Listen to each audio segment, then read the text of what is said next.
চানমাৰী নিবাসী বিশিষ্ট লেখিকা গীতা উপাধ্যায়লৈ আগবঢ়োৱা হৈছে পদ্মশ্ৰী সন্মান।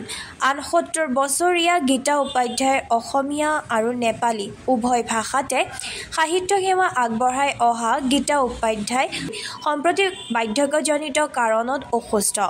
পদ্মশ্ৰী সন্মান লাভ কৰাৰ খবৰ পোৱাৰ পিছতে সাহিত্যিকগৰাকীৰ বাসগৃহত বিধায়কসহ বিভিন্নজনে শুভেচ্ছা জ্ঞাপন কৰে।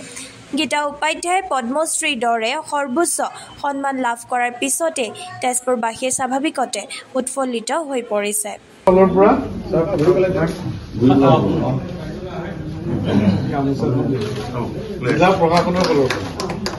অংকুৰ হিচাপে দিয়া নাই, ডিচি হিচাপে দিছো।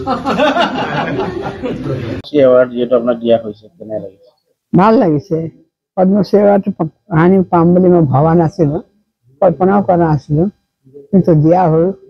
ভাল লাগিছে, আনন্দ পাইছো আৰু কৰ্ম স্বীকৃতি পাইছো বুলি ভাল লাগিছে।